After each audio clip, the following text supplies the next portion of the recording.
Итак, всем большой-большой привет! Сегодняшнее видео и последующие мои видео будут посвящены работе с офисной бумагой. В общем-то, я решила вам показать, как можно с ней работать, какой ряд преимуществ эта бумага имеет и какие минусы. Наряду, допустим, если сравнивать ее с обычной потребительской или газетной бумагой. Вот она у меня здесь. Какую бумагу я буду использовать? Бумага офисная, обычная, которая продается очень часто в магазинах. Это светокопия, вот она называется. Данная бумага имеет размер формата А4. Вот здесь написано плотность бумаги 80 грамм на метр квадратный. Упаковки 500 листов, марка Си, и белизна у нее 146%. То есть это очень белая, светлая бумага, которая всегда имеет продольные волокна. Ой, слегка помяла. Всегда имеет продольные волокна, и это является преимуществом данной бумаги, одним из плюсов. Почему я решила вам показывать, как работать с офисной бумагой? Да, вопрос. С потребительской или газетной бумагой с ней работать проще. В одном из своих роликов я уже об этом рассказывала. Проще ее разрезать, проще ее крутить, проще обрабатывать, и вообще простота. Но есть одно единственное но. Бумагу, которая потребительская, я имею в виду, сейчас здесь у меня представлен образец кандапошской бумаги, кандапошского завода, простите. Она имеет белизну всего 61%. Она серая. Ну, вы видите, да?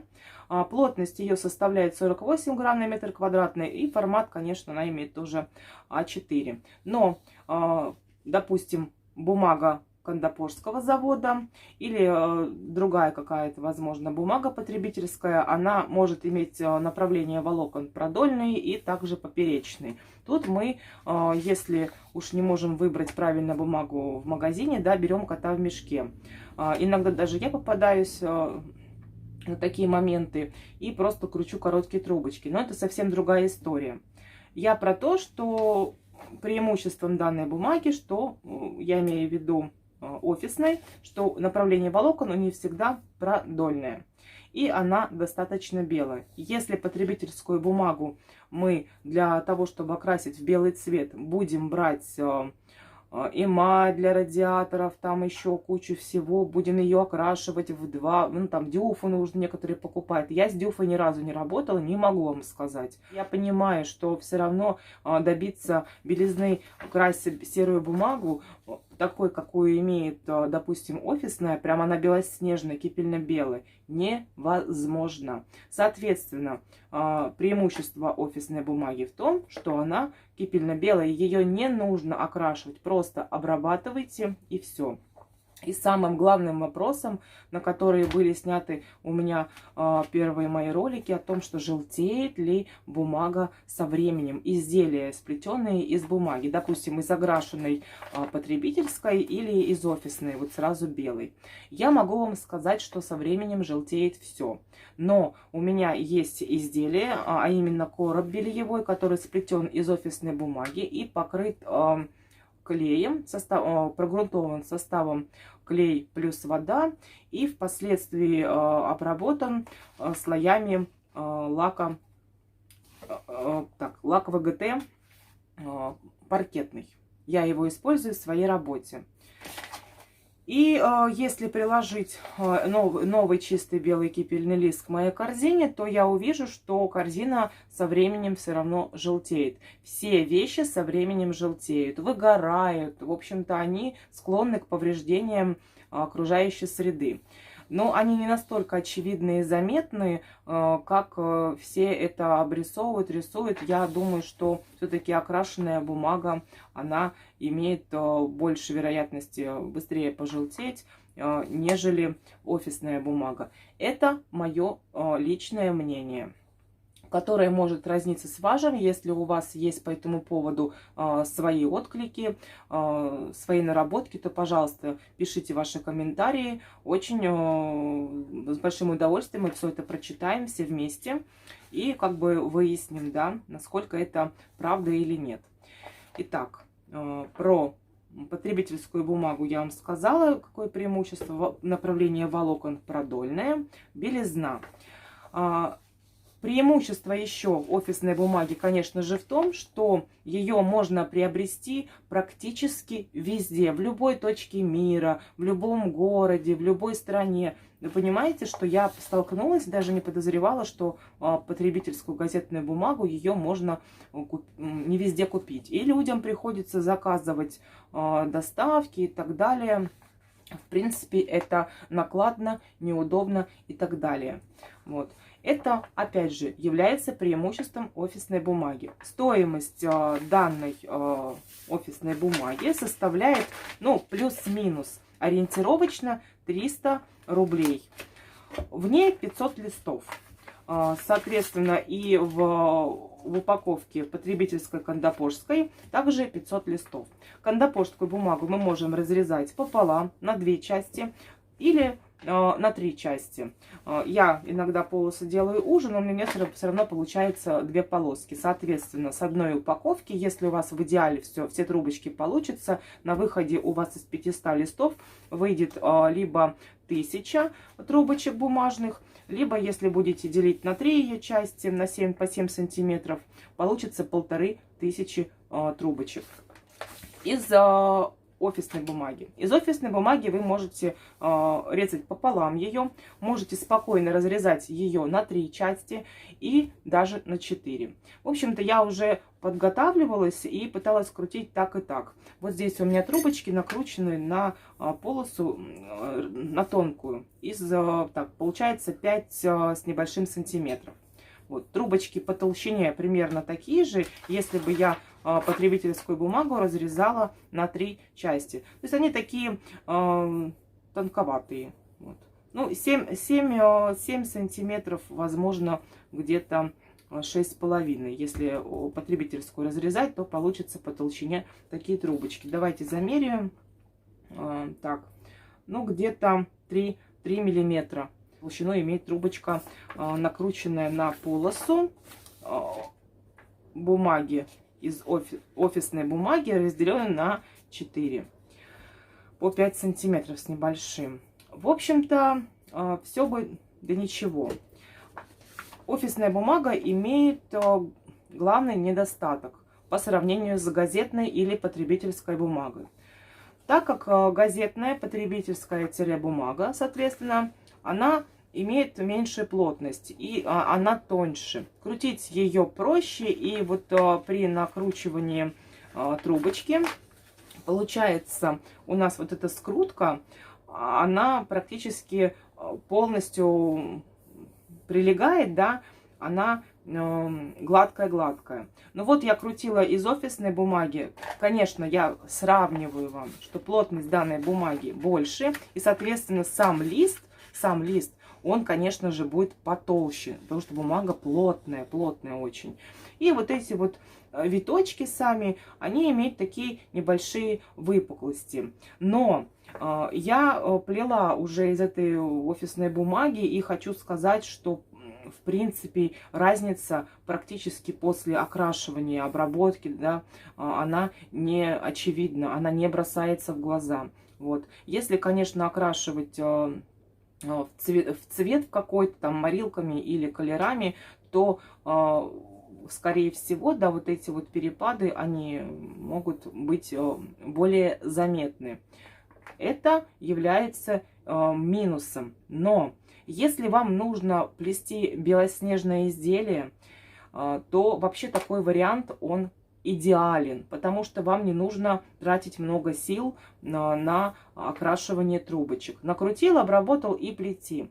Самым главным преимуществом данной бумаги офисной по сравнению с потребительской является то, что изделия из офисной бумаги, они очень прочные. Они практически такие же, даже если не прочнее, чем изделия из обычной лозы. То есть, если мы с вами сплетем, а что мы будем делать впоследствии, я планирую вместе с вами плести красивый короб для белья овальной формы, то просто это очень такой фундаментальный короб получится и очень прочный. Ну, это нужно все чувствовать, понимать. И, в общем-то, соответственно, все изделия, сплетенные из офисной бумаги, они будут вообще намного прочнее, чем нежели изделия из потребительской бумаги.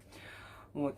Конечно же, тут, если сравнивать по прочности, то разница будет очевидна, если вдруг вы ни разу не плели. А если плели, тоже жду ваших комментариев по этому поводу. Если вам предоставлялся случай, да, сравнивать, плести из газетной или потребительской бумаги и из офисной. Вот, мне будет тоже очень интересно. Итак, самое основное я вам рассказала, да, вот преимущества и недостатки офисной бумаги. Вот, преимуществ намного больше, я считаю, чем недостатков. Вот. Можно с ней работать и очень даже неплохо. Но она имеет ряд особенностей, на которые стоит обратить внимание при ее подготовке к плетению и так далее. Так, что нужно сделать? В общем-то, я очень давно уже не работала с этой бумагой и хочу сказать, 3 дня посвятила попыткам накрутить трубочки не на дреле, как я обычно это делаю, а показать вам всем, чтобы это было доступно, что можно крутить данную бумагу и вручную. Для этого мне понадобится, конечно же, сама бумага. Но я тут листов так много уже истратила, много ушло у меня трубочек в мусорку.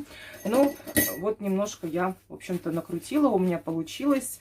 И я вам для чего это все говорю, что если у вас вдруг что-то сразу не получается, вы не должны расстраиваться. Как можно разрезать данную бумагу? Если, допустим, потребительскую бумагу, да, я при помощи линейки могу разделить там на 2 части или на 3 части, как вам удобно. И край у меня, если это 2 половинки, да, один край у меня всегда остается гладкий. Он должен быть снаружи накручивания трубочки, чтобы трубочка была не шероховатая. Если вы, конечно, разрезаете ее на 3 части, то, соответственно, какой-то край у нашей полосы бумаги должен быть идеально ровный, гладкий, чтобы не было заусенцев потом вот на этой скруточке, которая получается вот на этих витках. Трубочка будет шероховатая. В принципе, ничего страшного, да, в случае с потребительской бумаги, бумажка тонкая, после окрашивания, обработки, все эти заусенчики максимально сглаживаются, и, в принципе, все хорошо. Но при работе с офисной бумагой нам нужно очень сильно постараться минимально, в общем-то, добиться такого, чтобы не было никаких у нас заусенцев на скрутке, потому что это будет очень-очень очевидно. 21 сантиметр на 4, это 5 сантиметров 25 миллиметров. Вот я здесь сделала насечки у себя на линейке: 5,25, 10,5, 15,75 и тут 21. Вот. Я ее буду разрезать при помощи ножниц. Обязательно здесь я наношу меточки и покажу сейчас, какие полоски будут. Вот. Я не буду вам показывать, как бумагу крутить из полос из 3 частей. В общем-то, вы сами все сможете попробовать из 2 частей. Сегодня буду показывать сразу из 4 частей. Если трубочка будет накручена из полос из 2 частей, да, если бумагу вы разрежете пополам, они будут очень-очень мега толстые, мега упругие. В общем-то, очень будет с ними тяжело работать. Ну, конечно же, их нужно будет увлажнять, но это не по мне. Если из 3 частей, то вполне. Но трубочка тоже будет такая прям очень-очень прочная. То есть вы должны понимать, какое у вас будет изделие. Если оно требует прям очень-очень большой прочности, то советую делить на 3 части бумагу. Корзина моя будет сплетена вот из таких вот прутиков бумажной лозы. И они тоже очень прочные, крепкие. После обработки вообще станут дубовыми.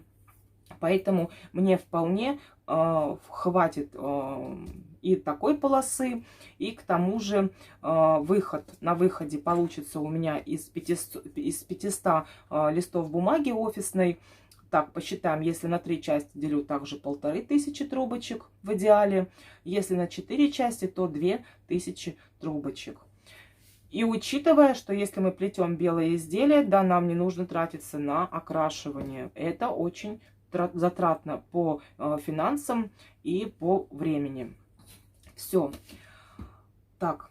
Разрезать. Разрезать можно двумя способами. Если у вас есть малярный нож, очень острый, и металлическая линейка. Резать нужно на какой-нибудь поверхности, которой вам не жалко. В общем-то, если есть резак вообще, это супер. У меня его, к сожалению, нет, только это моя мечта. У меня есть ножницы. В принципе, то, что у всех есть под рукой. Хорошие ножницы для бумаги. Острые желательно. И начинаю. Я беру, всегда захватываю несколько листков. Давайте посчитаем. Но я делаю это на глаз. Раз, два, три, четыре, пять. 5-6 листков, но не больше. Можно только меньше. Чтобы при разрезании бумаги, когда мы будем на полосы ее разрезать, у нас хорошо ножницы прорезали край.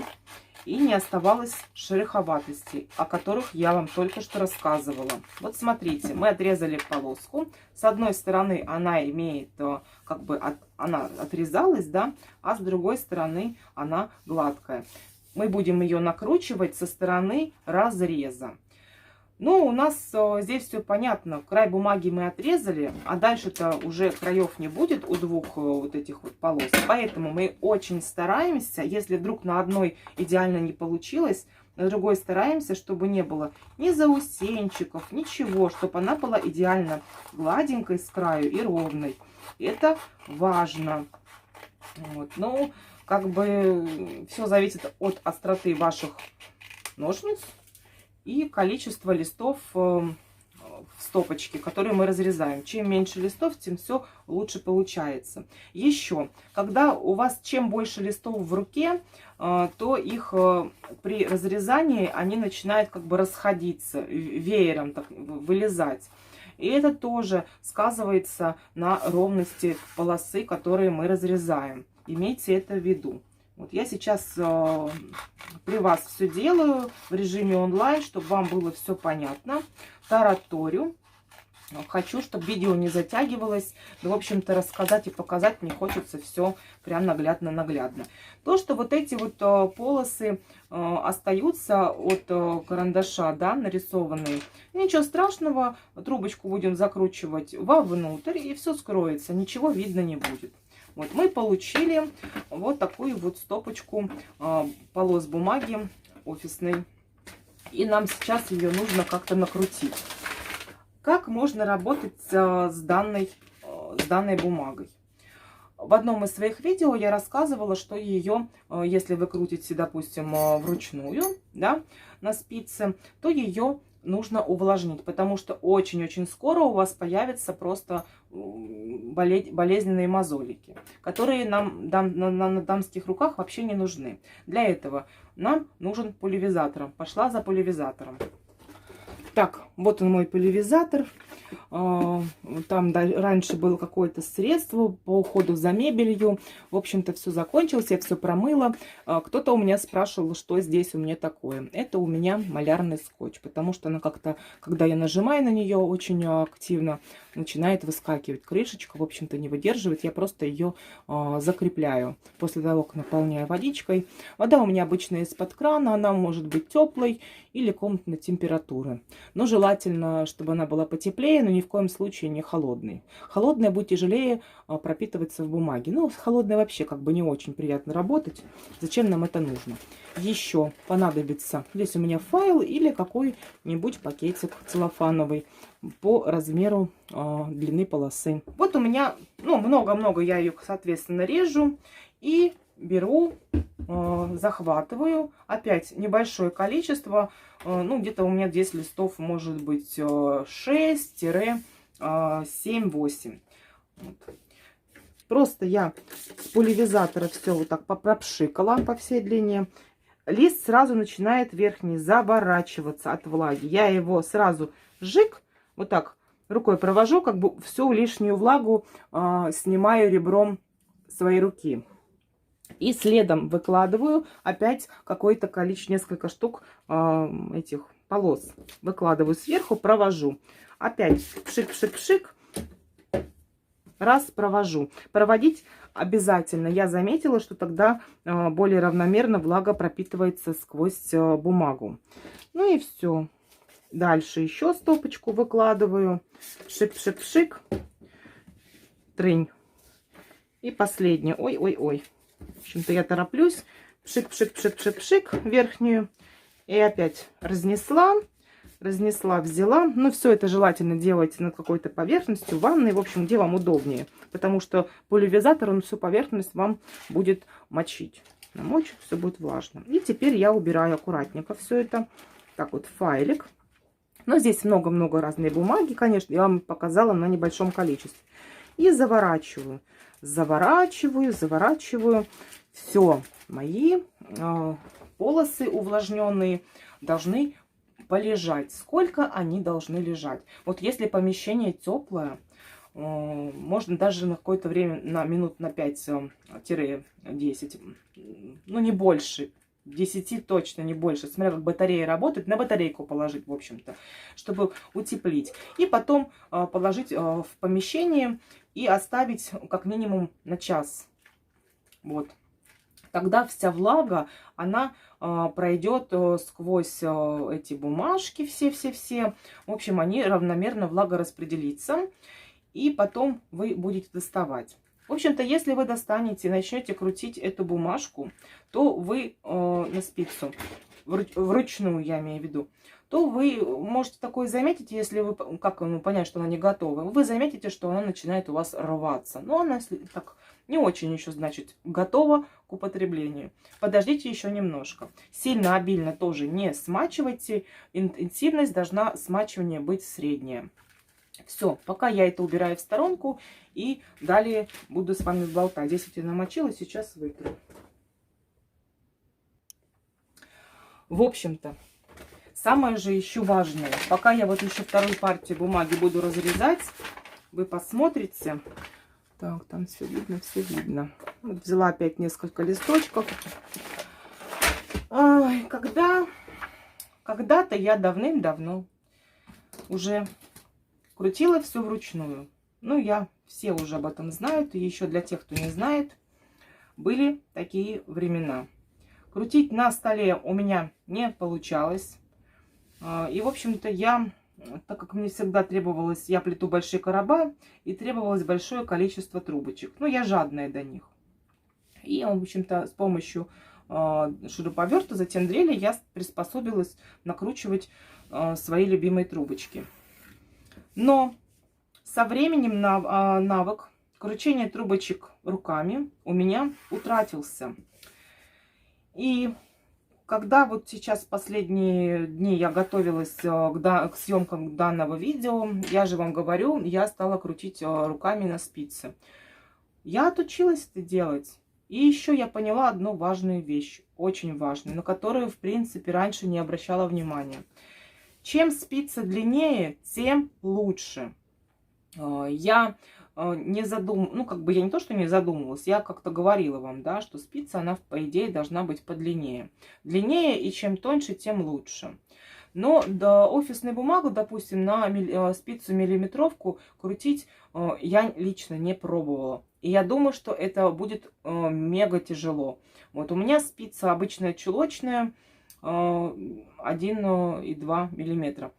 По всей видимости, 1,25. С одной подписчицей я вот общалась недавно, и она сказала, что купила тоже такую же точно спицу, как у меня, и она 1,25. Но это вообще на самом деле не критично.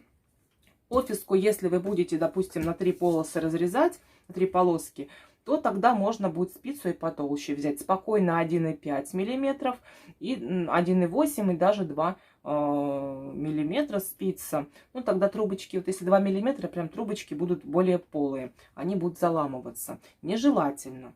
Но на 1 миллиметр я не знаю, как крутить. Не могу вам сказать, у меня нет такой спицы. Я подумываю ее приобрести. И, в общем, к чему я говорила, что мои навыки в кручении бумаги, они утратились. И при накручивании на короткую спицу офиску закручивать крайне тяжело. Если с потребительской бумагой я справлялась, как-то я приноровилась, то с офиской такой фокус не проходит. Потому что она очень плотная бумага. Даже при смачивании ее из пульверизатора, при увлажнении, ну, достаточно дискомфортно. Я вас сразу предупреждаю, я всегда говорю все как есть, ничего не скрываю, мы все люди. Вот. То, что я вижу, что я наблюдаю, то и говорю. Возможно, у вас есть другое мнение по этому поводу. Жду в ответ ваших комментариев и так далее. Все, нарезала еще бумагу. И, в общем-то, на весу крутить я вам пока не показываю. Вот они, бумажечки мои, все увлажняются, потому что мозоли будут практически моментально. Да, это очень проблематично, тем более со спицей короткой. Но мне же нужно было вам показать, чтобы вы видели, что не только на дрели можно крутить. И я так тоже могу не только на дрели крутить. А то мне тут одна написала. Я, конечно, ничего, не злорадствую, а может и позлорадствую. Пишет, что она убила бы меня за то, что я такая соседка, вот дрелью жужу. И, в общем-то, невозможно, как это ужасно. Поверьте, это вообще не ужасно. Вообще. Не знаю. Каждый крутит так, как говорится, может. Главное, чтобы трубочка у него получалась ровная от начала и до конца, чтобы она по толщине была одинаковой. Вот. И еще. Одна тут девушка, моя подписчица. Лена, тебе привет, если ты меня смотришь. В общем-то, не стыковались у нее трубочки. Она мне пишет, все, я приступила к плетению. Первый раз трубочки у нее прям красивые, такие ровные получились. Но она вообще молодец, рукодельная душа. Но у нее не наращивались трубочки. В общем-то, как-то она так это крутила. Спица у нее 1,5 миллиметров. И ширина полосы пополам, 10,5 сантиметров, потребительская бумага контопожская. Она не могла их состыковать. Я сначала не понимала, говорю, может, ты не под тем углом срезаешь, острее надо, может быть, нужно там как-то их сгибать, загибать клеюшкой. В общем, все сделала в точности. И наверняка у вас тоже, у кого-то есть такая проблема, трубочка не наращивается. Вот здесь в трубочке, сейчас я вам покажу. Тын-тын-тын. Вот здесь в трубочке имеется начальное отверстие. Но откуда мы начинаем ее крутить? И при вхождении где-то до того, как бумага начнет уплотняться, у нас есть буквально там сантиметр с небольшим, чтобы такая полость, она более мягкая вот здесь вот бумажка, дальше она уже прям плотная. Давайте я буду вам сгибать. Вот я подгибаю, здесь она хорошо гнется. Дальше уже тяжелее. А еще дальше вообще она очень плотная.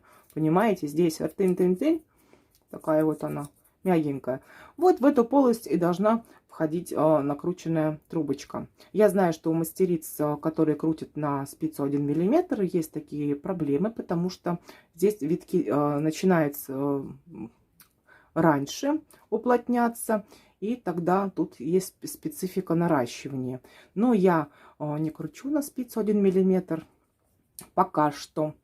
Что не сделаешь для вас. В общем, когда это будет, я не знаю. Я вообще на самом деле пересмотрела все свои ролики. Что там вам я обещала.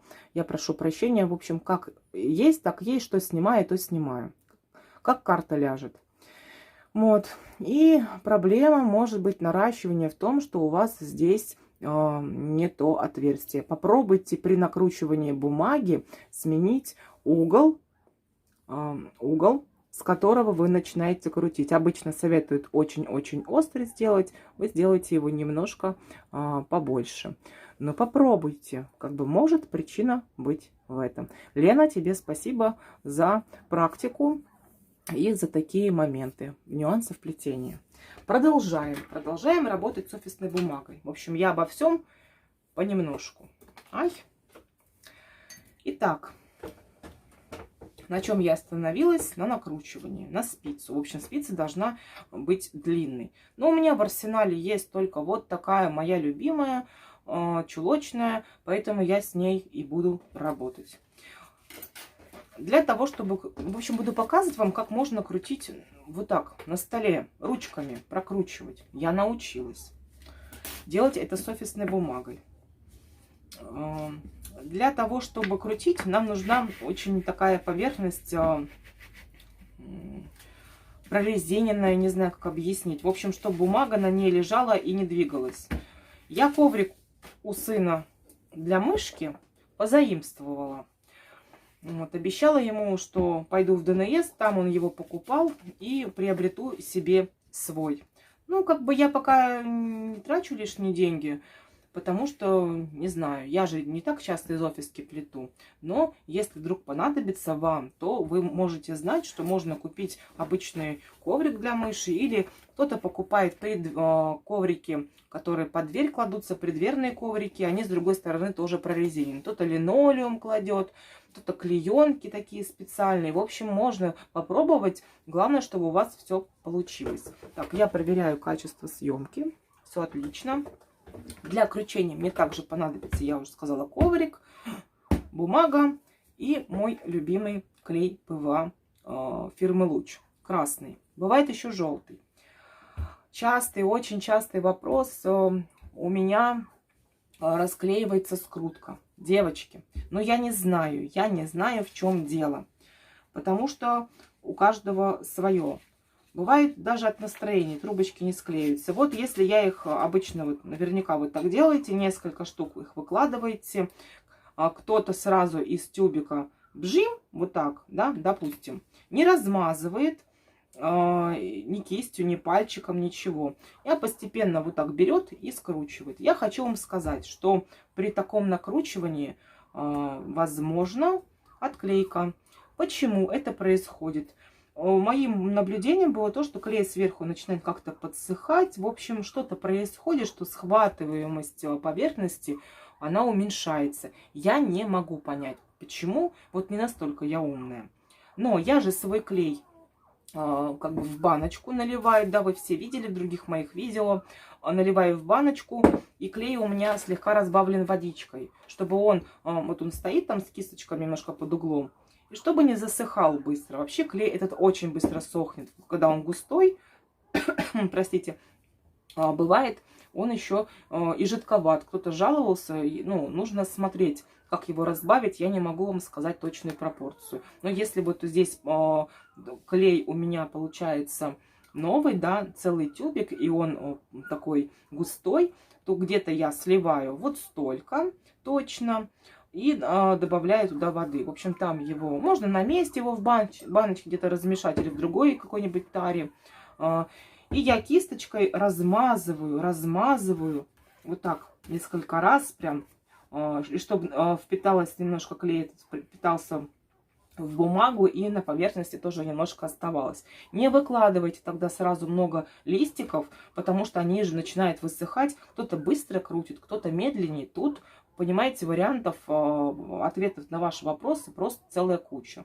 Вот я вам объясняю, что по своим наблюдениям я поняла, что клей быстро сохнет. Я обычно 4-5 выкладываю, раз промазала, но я же на дрели джин прокрутила. Если это вы делаете вручную, соответственно, время на кручение уходит больше. Поэтому возьмите сначала, попробуйте с 2, там с 3 попробуйте, с 4, как у вас клей сохнет, посмотрите. Вот. Разбавлю немножко с водичкой и хорошо промазанной трубочки у меня никогда не расклеиваются. И еще нюанс, когда вы ее, значит, докручиваете, вот у вас же клей нанесли, или капаете туда капельку непосредственно в каждый раз, прокручивайте плотно, прижимая пальчики, прокручивайте несколько раз, все хорошо. Места непрокраса, которые у вас будут появляться, не нужно их пугаться, вообще на это внимание не обращая, все равно трубочка срезается чуть заранее. Поэтому кто-то даже вот эти места не прокрашивает, не обрабатывает вот эти концы. Все. Со временем вы поймете, о чем я вам говорю. Но если вы новичок, то можете прокрашивать все. Я, в принципе, тоже сама все прокрашиваю. И от этих вот непрокрасов от клея я не боюсь. Главное потом вот этими руками, на которых у вас клей, ни в коем случае трубочку не брать. Если клей где-то прилипнет по периметру, и вы начнете окрашивать трубочку, ну, если в цвет, да, не белая, вы оставите ее, а в цвет, или из потребительской бумаги, то тогда у вас вот эти места не прокрасятся. Клей, он образует пленку, которая не поддается окрашиванию, поэтому будет не очень красиво. Это так, предупреждение. Все, по поводу клея, ну, сказала, прокручивайте. В общем-то, нужно какое-то время подождать, наверное. Я, допустим, свои трубочки, когда кручу, они находятся у меня в стакане, и вот в таком вот виде. 100 штук накрутила ориентировочно, пересчитала, пучком убрала. Нужно, чтобы они здесь подсохли немножко. Все. Ну, что еще может повлиять, я не знаю. В общем, все, что знала, все рассказала. Так, закрыли тему. Начинаем крутить. Срезы. Срезы у меня вот с этой стороны. Эта сторона будет лицевая. Поэтому мне нужно крутить, начиная с стороны срезов. Я беру листок. Здесь у меня, видите, сейчас, секунду. Здесь у меня нарисован карандашик, линия. Может быть, вам видно, может быть, не видно. В общем-то, такая вот история. Я этой стороной выкладываю бумажку, получается, к себе. Буду начинать крутить с этой стороны. Вот что я прям подустала говорить. Все так эмоционально у меня получается. Еще раз гляжу. Так, видите, коврик у меня слегонца на моей поверхности катается. В общем-то, я зафиксировала свой коврик для мыши при помощи малярного скотча к столу, так как сторона одна коврика, она прорезиненная, которая, по идее, должна лежать на столе, а другая очень гладкая, по которой мышка катается. Ну и поверхность стола тоже гладкая. В общем-то, нужно, чтобы коврик был хорошо-хорошо зафиксирован, или какая-то другая поверхность, на которой вы будете крутить трубочки. Спица у меня, повторюсь, чулочная, и не очень-то удобно с ней крутить будет. Смотрите, в идеале спица должна быть такая же, как и полоса бумаги. Ну, ничего страшного, у меня же получается крутить, значит, и у вас получится.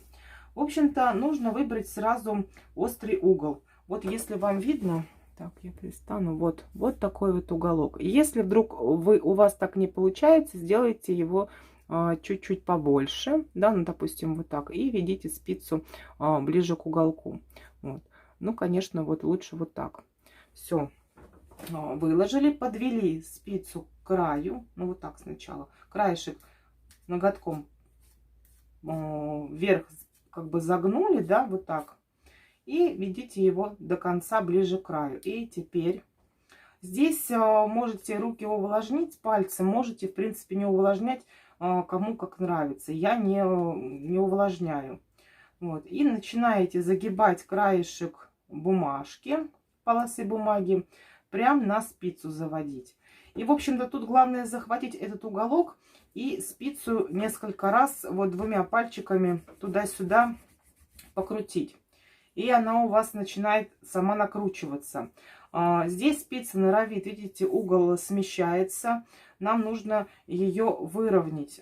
Я показываю, потому что, как у меня это происходит, вы тоже будете сталкиваться с такими же проблемами.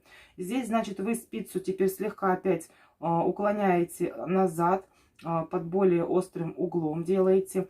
И также продолжаете вот накручивать. Так, у меня здесь нужно натяжение сделать на коврике. В общем-то, не очень удобно, что он движется. Туда-сюда, под острым углом.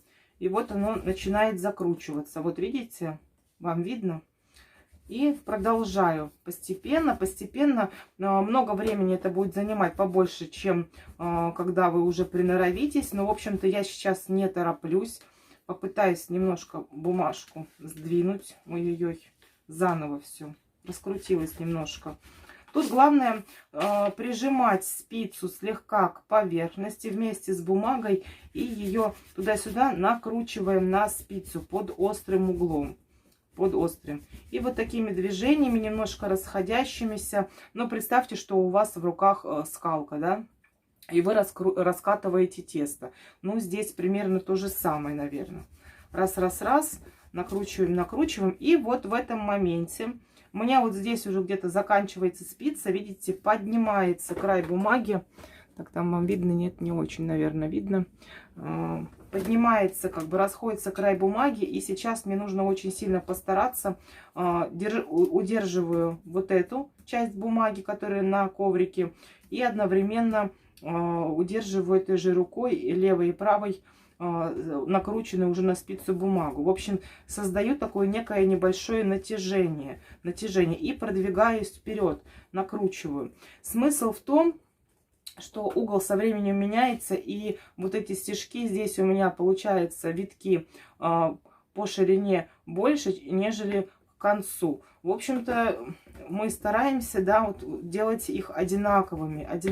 Накручиваю, немножко туда-сюда, расправляю все, расправляю.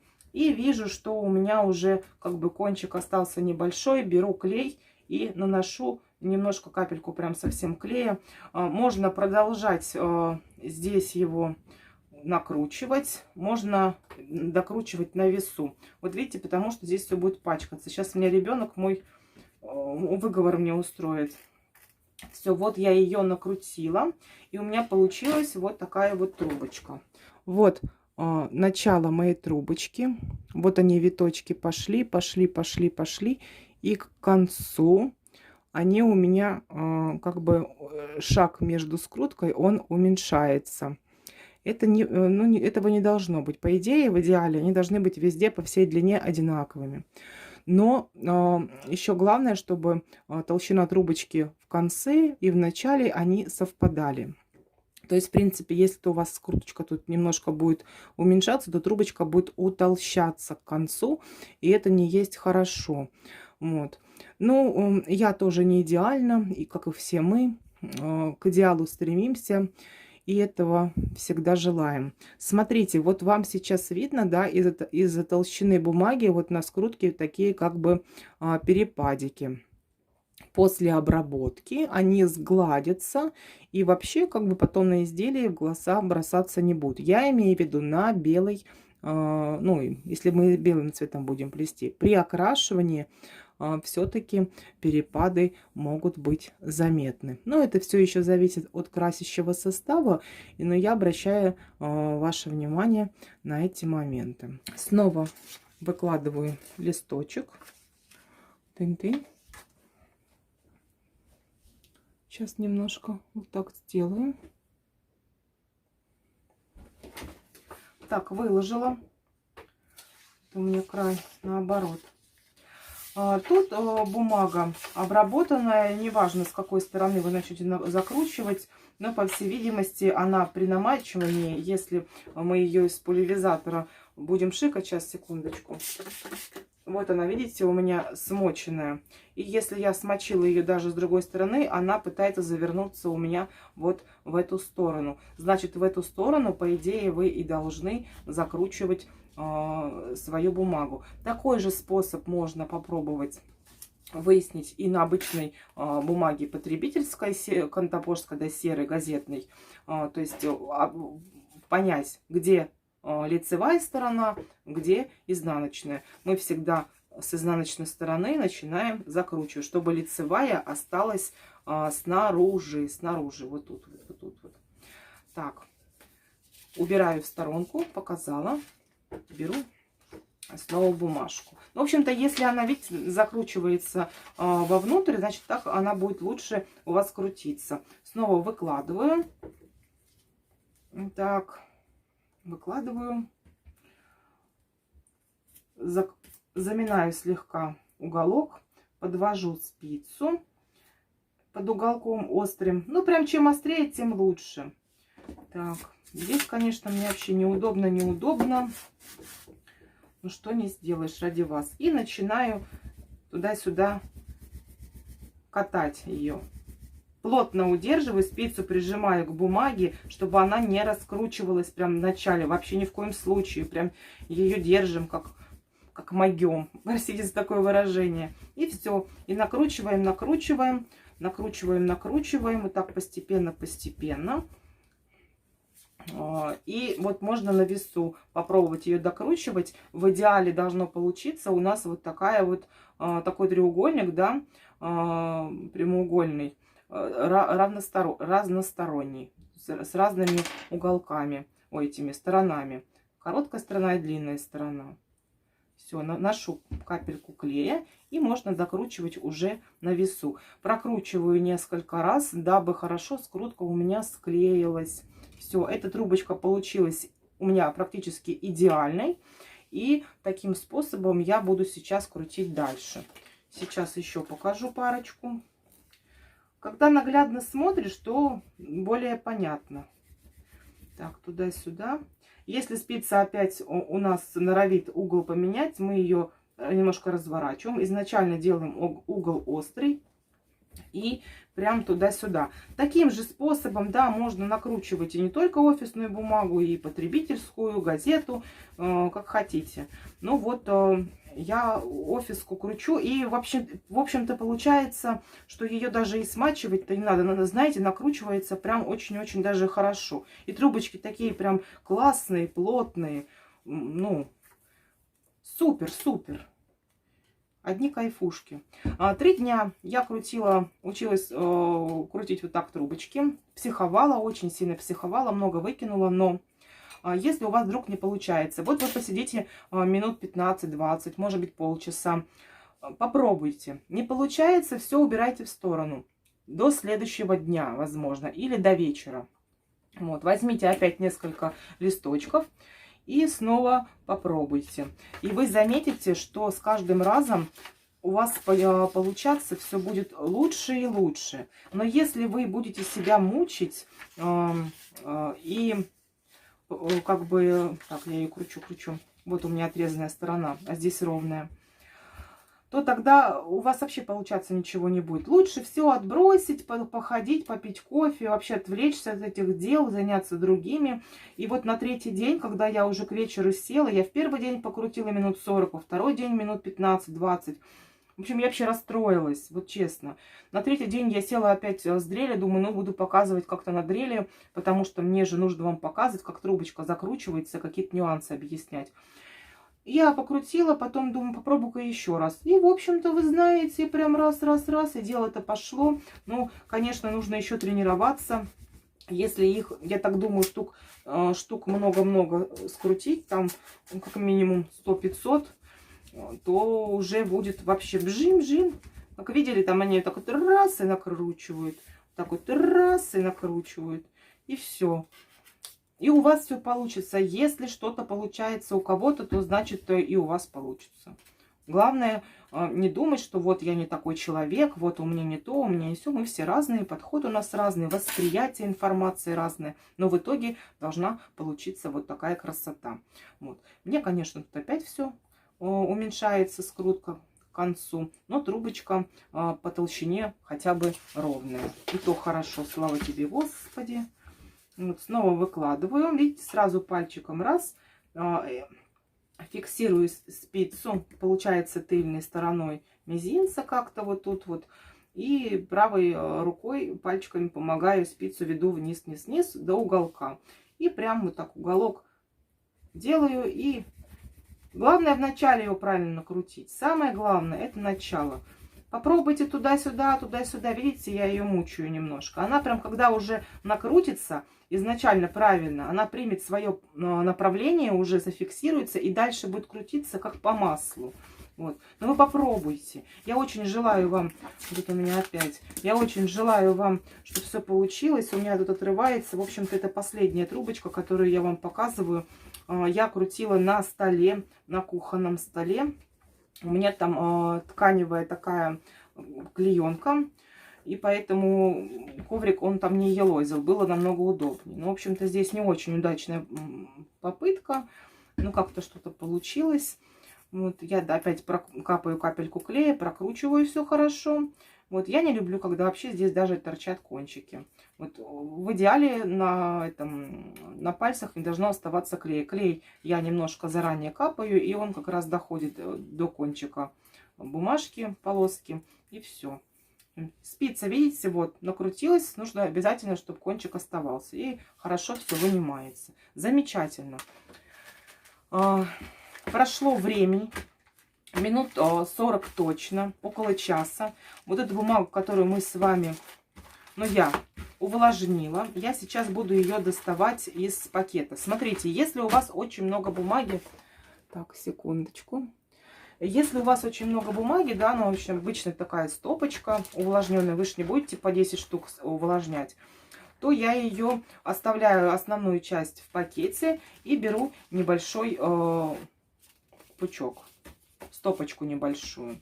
Все. И она такая, знаете, вот мягенькая. И можно заметить, что она закручивается прям вот в эту сторону. Вот видите? Вот она закручивается. Это значит внутренняя сторона, а это должна быть тыльная. И все. Если вы сразу всю ее вынете, она просто высохнет у вас. Быстро сохнет бумага, влага испаряется. Тем более, если в помещении сейчас уже осень, обогреватели включены, калориферы, батареи и так далее, то она будет быстро высыхать. Нам это не нужно. Обычно верхний листочек я снимаю, так как я на него пшикала, брызгала водичку. Он пускай еще слегонца подсохнет. Беру второй. Второй беру. Ну, как вот обычно я на весу кручу. Сейчас вам покажу. Подставляю. Ну, я так делаю. Кто-то, может быть, там как-то снизу крутит. Вот таким вот. Я видела как-то у кого-то. В общем, показываю, как я. Подставляю опять под уголком. И как вот мы снизу накручивали, то я просто пальцами накручиваю под уголком туда-сюда немножко спицу сверху. И начинаю накручивать ее пальчиками просто. И дальше просто вот так кручу-кручу. Она мягенькая. Вот видите, про что я вам говорила. Когда она еще увлажнена чересчур, то вот могут наступить такие моменты. Но это мне приходится приноравливаться. Влажность бумаги сильно контролировать по той причине, что спица у меня короткая. Если у вас спица длинная, тут вообще никаких проблем не должно быть. Вот и все. Дубль 2. Подставляю. Часто пишут, что вот у меня там бумага, не могу на спицу накрутить. Ну, увлажните вы краешек, пальчик увлажните чем-нибудь и смочите краешек, который вы подставляете к спице. И все у вас пойдет как по маслу. Вот. Ну, в общем-то, тут вообще ничего у меня не получается. Видите, бумажка тратится, потому что я отвлекаюсь на разговор. Помолчу. В общем, начинаю крутить. И мне главное, чтобы везде, вот видите, угол оставался одинаковый, чтобы были витки, расстояние по виткам было одинаково, что виточки были одинаковыми. Ну вот бумага еще, видите, не дошла. В общем, это доказывает то, что нужно бумагу выдерживать не минут 40 часа, а может быть даже 2 часа, пускай она лежит. В общем-то, подготовительный процесс занимает время. Это для тех, кто крутит руками. Я показала, что бумагу можно увлажнить. Все, дальше мучить вас не буду. Крутите трубочки. Чем больше, тем лучше. На короб, который я планирую плести, но он, конечно, будет овальной формы. Планируется где-то 1002 трубочек должно быть подготовлено. Ориентировочные размеры будут 30 на 40 и высоту сантиметров 65, около 70.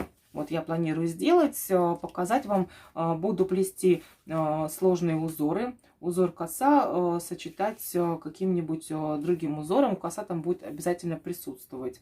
Поэтому давайте встретимся с вами в следующем видео, когда трубочки будут уже наготовлены, накручены. И я покажу, как их обработать и какие манипуляции нужно произвести, чтобы сделать это правильно, чтобы у нас получились на выходе податливые, правильные трубочки, которыми будет очень комфортно плести. И мы обязательно с вами сплетем шедевр. До новых встреч. Пока-пока.